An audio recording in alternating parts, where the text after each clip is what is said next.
সবাইকে শুভেচ্ছা।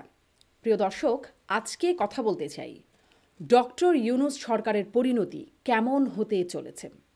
এবং এই আলোচনা করবার জন্য একটু পেছন দিক থেকে আসলে শুরু করতে চাই যে যদি একটা এই প্রশ্নটা আসে যে কেন আসলো ডক্টর ইউনূস সরকার ক্ষমতায় বা কেন গঠিত হলো এই অন্তর্বর্তী সরকার, সেটি যদি 10 মার্কের একটা প্রশ্ন হয় বা যদি আরও বড় মার্কের প্রশ্নের উত্তরও সেখানে অনেক বৃহৎ একটা উত্তর দেওয়া যাবে। কিন্তু যদি একটা 2 মার্কসের প্রশ্ন হয় যে কেন আসলো ডক্টর ইউনূস সরকার ক্ষমতায়, সেক্ষেত্রে খুব সহজ উত্তরটি হচ্ছে বিগত সরকার অর্থাৎ আওয়ামী লীগ সরকার বা হাসিনা সরকারের নানান অপকর্ম, অপতৎপরতা এবং ব্যর্থতার ফলে একটা গণ অভ্যুত্থান হয়েছে। সেই গণ অভ্যুত্থানের প্রেক্ষাপটেই এসেছে ডক্টর ইউনূস সরকার, যেখানে ডক্টর ইউনূস নিজেই বলছেন যে তার নিয়োগকর্তা ছাত্ররা, যারা আসলে এই অভ্যুত্থানের ড্রাইভিং সিটে ছিল বলে আমরা দেখেছি। তো এবং ডক্টর ইউনূস বলছেন যুক্তরাষ্ট্রে এসে একটি ফোরামে আলোচনায় তিনি বলেছেন যে এই গণ অভ্যুত্থানটি একটি মেটিকিউলাসলি প্ল্যান্ড একটা অভ্যুত্থান, এটি কোনো স্পন্টেনিয়াস বা স্বতঃস্ফূর্ত কোনো আন্দোলন নয়, এবং যার মাস্টার মাইন্ড হিসেবে তিনি পরিচয় করিয়ে দিয়েছেন মাহফুজ আলমকে। সেটি নিয়ে অনেক আলোচনা হয়েছে, আপনাদের নিশ্চয়ই সেই বিষয়টি মনে আছে। পুরনো দিকে একটু যাচ্ছি বিষয়টাকে প্রাসঙ্গিক করবার জন্য। আমি বলছি যে মাহফুজ আলম কিন্তু তিনিও বলেছেন তার একটি সাক্ষাৎকার, প্রথম আলো সাক্ষাৎকার, আমি সেখানেও একটা হয়তো লিঙ্ক আপনাদের দিয়ে দেবো, আলোচনা আপনারা দেখতে পাবেন যে তিনিও বলছেন যে পরিকল্পনা ছিল ২৬ সালে, কিন্তু সুযোগ যদি এখনই আসে তাহলে এখনই কেন নয়। অর্থাৎ সরকার পতনের একটা পরিকল্পনা তাদের ছিলই, সেই মেটিকিউলাস প্ল্যান পরিকল্পনা সব আসলে মিলে যায়। তবে আমি অবশ্যই এর মধ্যে কোনো অপরাধ দেখি না, কারণ এরকম পরিকল্পনা থাকতেই পারে, থাকতে হয় আসলে। কারণ যদি নির্বাচন এর মাধ্যমে ক্ষমতার পরিবর্তন বা রাজনৈতিক পট পরিবর্তনের সুযোগ না থাকে, তাহলে তো পরিকল্পনা করতেই হবে কিভাবে সরকারকে পরিবর্তন করতে হয়। সেটি তো একটা স্বাভাবিক ব্যাপার, এর মধ্যে কোনো অস্বাভাবিকতা বা অপরাধ থাকবার কথা নয়। এটি একটি রাজনৈতিক প্রয়াস থাকতেই পারে যথাযথ, যেটি আমার দৃষ্টিতে। তবে অপরাধ দেখতে পাই যদি সমন্বয়ক, এই বৈষম্য বিরোধী ছাত্র আন্দোলনের অন্যতম আর একজন সমন্বয়ক হাসিব আল ইসলাম, তার যে বক্তব্য, তিনি একটি গণমাধ্যমে বক্তব্য দেবার সময় তিনি বলছিলেন যে এই বিপ্লব এত সহজে অর্জিত হতো না যদি পুলিশ মারা না হতো, যদি মেট্রো রেলে আগুন না দেয়া হতো। তাহলে কি মানে সেইখানে তো একটা প্রশ্ন জাগেই, অপরাধ আপত্তি থাকেই, তাই না? আমি বলছিলাম যে আমি অপরাধ দেখি না এরকম পরিকল্পনাতে। তবে যদি পরিকল্পনার অংশ হয় পুলিশ মারা, যদি পরিকল্পনার অংশ হয় রাষ্ট্রীয় সম্পদ ধ্বংস করা, তাহলে আপত্তি দেখি আমি।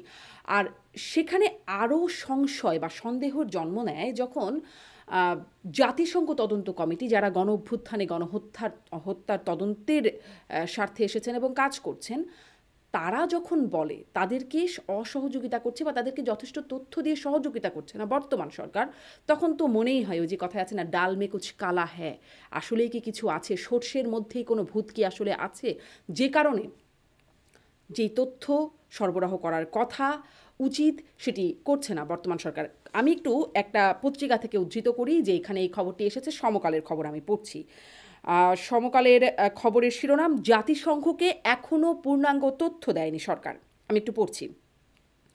অন্তর্বর্তী সরকারের আহ্বানে ২ দফা বাংলাদেশে আসে জাতিসংঘের তদন্ত দল। জুলাই আগস্টে ছাত্র জনতার উপর সরকারি বাহিনীগুলোর মানবাধিকার লঙ্ঘনের ঘটনা তদন্ত করে, তবে সরকারের কাছ থেকে পূর্ণাঙ্গ তথ্য না পাওয়ায় নির্দিষ্ট সময় তারা প্রতিবেদন দিতে পারেনি বলে জানিয়েছে। এ ব্যাপারে জাতিসংঘের উচ্চ পর্যায়ের এক কর্মকর্তা সমকালকে জানান, বর্তমান অন্তর্বর্তী সরকার জুলাই আগস্টে ছাত্র জনতার উপর মানবাধিকার লঙ্ঘনের ঘটনা তদন্তের জন্য তাদের আমন্ত্রণ জানায়। বিষয়টি সরকারের অন্যতম অগ্রাধিকার বলা হলেও অপরাধ এবং অনেক অপরাধীর তথ্য দেওয়ার ক্ষেত্রে অপারগতা লক্ষ্য করা গেছে, যা মোটেই কাম্য নয়। এ কারণে অনুসন্ধান দল তাদের প্রতিবেদন শেষ করতে পারছে না। অবশ্য নতুন করে জানুয়ারির মধ্যভাগে প্রতিবেদন শেষ করার লক্ষ্যে কাজ চলছে। পূর্ণাঙ্গ তথ্য উপাত্ত না পাওয়ায় প্রতিবেদনও অসম্পূর্ণ হবে বলে জানান তিনি। দেখুন, এই যে প্রতিবেদন অসম্পূর্ণ রয়ে যাবে, অসহযোগিতা করা হচ্ছে, এটি যেমন জাতিসংঘ তদন্ত দল বলছে, স্বীকার করছে কিন্তু সরকারের পক্ষ থেকেও। চাহিদা অনুযায়ী, আমি আরেকটু পড়ছি, চাহিদা অনুযায়ী জাতিসংঘকে তথ্য দিতে কিছুটা দেরি হয়েছে স্বীকার করেন পররাষ্ট্র মন্ত্রণালয়ের জাতিসংঘ অনুবিভাগের মহাপরিচালক ও মুখপাত্র তৌফিক হাসান। কেন জনাব তৌফিক হাসান, কেন দিতে দেরি হচ্ছে, বা কেন আপনারা এই সহযোগিতাটা করছেন না, তথ্য সরবরাহ করছেন না? এটি তো মুক্তিযুদ্ধের সময়কার তথ্য না, আজ থেকে 53-54 বছর আগের তথ্য না, এটি হচ্ছে কয়েক মাস আগের তথ্য। কেন আপনারা জাতিসংঘ তদন্ত কমিটিকে সেই তথ্য দিতে পারছেন না বা দেরি করছেন? অন্যান্য নানা কাজ আপনারা যখন পারছেন না তখন বলছেন পুরনো সরকারের জঞ্জাল সরাতে সরাতে আমাদের এই কাজ করতে পারছি না, এরকম একটা অজুহাত আপনারা দেখাচ্ছেন। কিন্তু এখানে কি অজুহাতে আপনাদের দেরি হচ্ছে?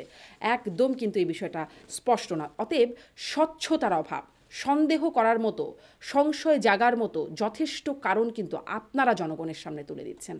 একদিকে যেমন স্বচ্ছতার অভাব, অন্যদিকে দেখুন আইন শৃঙ্খলা পরিস্থিতি, দ্রব্যমূল্য, এগুলো নিয়ে আলোচনা আছে, অসন্তোষ আছে, এগুলো নিয়ে আসলেই সরকার যথেষ্ট তৎপরতা দেখাতে পারছে না, সরকারের ব্যর্থতা দৃশ্যমান হচ্ছে।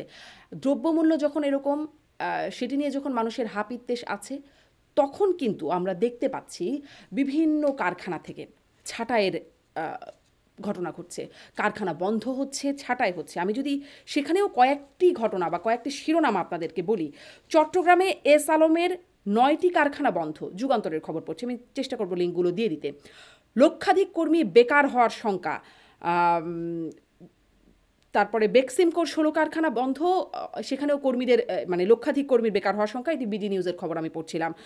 এরকম আরও অনেক দেখবেন যে বিভিন্ন ছোট বড় কারখানা বন্ধ হচ্ছে, শ্রমিকরা বিক্ষোভ করছে, রাস্তা বন্ধ করে আন্দোলন করছে, সেই আন্দোলন পরিস্থিতিও কিন্তু আমরা দেখতে পাচ্ছি। হ্যাঁ, বেক্সিমকোর মালিক সালমান এফ রহমান, এস আলম, তারা হয়তো নানান রকম দুর্নীতি, অর্থ পাচারের সাথে জড়িত, কিন্তু তাদের যে কারখানাগুলো চলমান বাংলাদেশে, সেটি বাংলাদেশের অর্থনীতির জন্য খুবই জরুরি। সেখানে চাকরি করেন বা সেখানে কাজ করেন অনেক অনেক শ্রমিক, শত শত হাজার হাজার লক্ষ শ্রমিক কাজ করেন।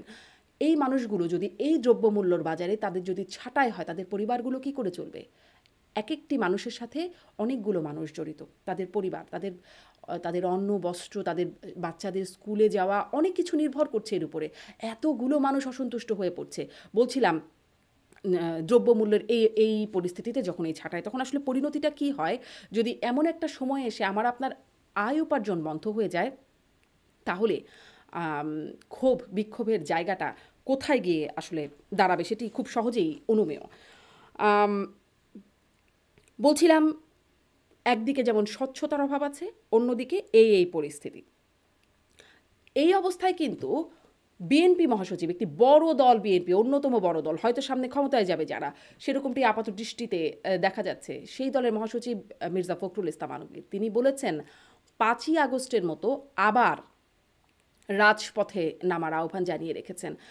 এবং যখন বিভিন্ন রাজনৈতিক দলের, যারা বর্তমানে গণ অভ্যুত্থানের পর সক্রিয় রাজনৈতিক দল, তাদের সাথে আমার বিভিন্ন সময়, আপনারা দেখেন আমি কথা বলি, আমার কথা বলবার সুযোগ হয় এই প্ল্যাটফর্মেই, তাদের সাথে কথা বলি, বিভিন্ন বিষয় সম্পর্কে জানতে চাই তাদের সাথে।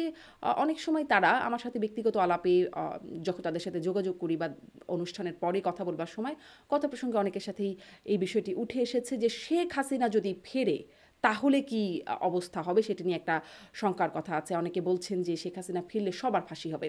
যে আপনি বলছেন যে যদি আওয়ামী লীগ ফিরে আসে, ছাত্রলীগ ফিরে আসে, তাদেরকে কচুকাটা করবে, মানে এই বিষয়টা কি জাতীয় পার্টির মধ্যেও কোনোভাবে আসছে কিনা? কদিন আগে শেখ হাসিনার একটা ফোন আলাপ লিক হয়েছে, সেখানে বলছেন ডিসেম্বর পর্যন্ত টিকতে পারে না, তাদের সবার রেকর্ড রাখতে বলছেন কারা কারা।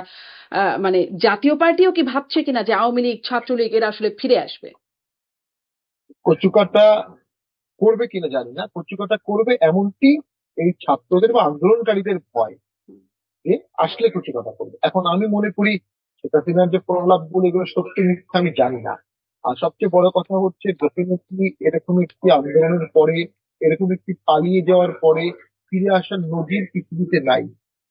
যদি শেখ হাসিনা বা আওয়ামী লীগ ফিরে আসার চেষ্টা করে এবং ব্যর্থ হয়, তাহলে বাংলাদেশে কয়েক লক্ষ আওয়ামী লীগের লোক, প্রগতিশীল লোক, মধ্যপন্থার লোক মারা যাবে।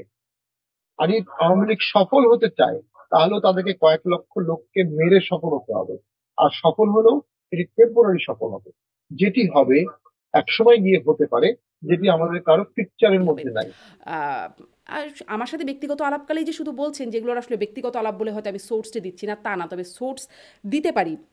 গণ অধিকার পরিষদের রাশেদ খান, তিনি সাধারণ সম্পাদক গণ অধিকার পরিষদের, তিনি একটি বক্তব্যে বলছেন যে শেখ হাসিনা যদি ফিরে আসে তাহলে আমি আপনি কেউ বাঁচতে পারবো না। এটি তার স্টেটমেন্ট। তো এরকম একটা শঙ্কার জায়গা কিন্তু আপনারা করছেন। আর দেখুন, আপনারাই যেমন বলছেন যে মানে আমি সরকারের কথা বলছি বা যারা সক্রিয় রাজনৈতিক দল আছেন তারাও বলছেন যে সীমান্তের ওপারে বসে ষড়যন্ত্র করছেন আম, শেখ হাসিনা এবং আওয়ামী লীগ।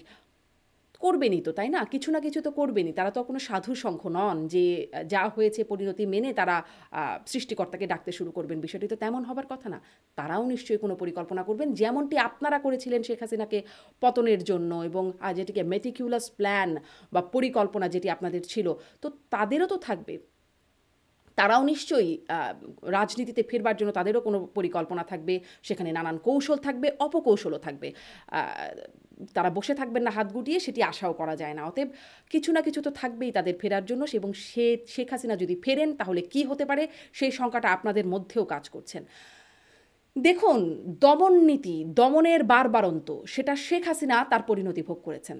খুব ইতিহাসের সবচেয়ে বাজেভাবে পতন হয়েছে, বাংলাদেশের ইতিহাসে সবচেয়ে বাজেভাবে পতন হয়েছে গেল আওয়ামী লীগ সরকারের, যারা আসলে খুব শক্তিশালীভাবে দেশ চালাচ্ছিল বলে মানে অন্ততপক্ষে তাদের সাথে কেউ পেরে উঠছিল না, এমন একটা অবস্থায় ছিল শেখ হাসিনার সরকার। সেখান থেকে তাদের পরিণতি কী হয়েছে সেটি আপনারা দেখছেন।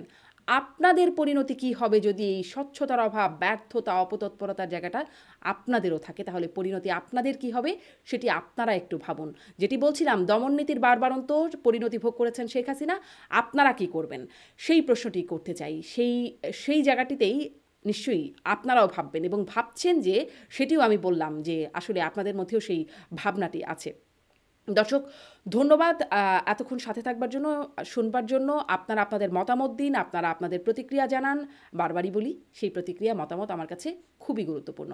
অনেক ধন্যবাদ।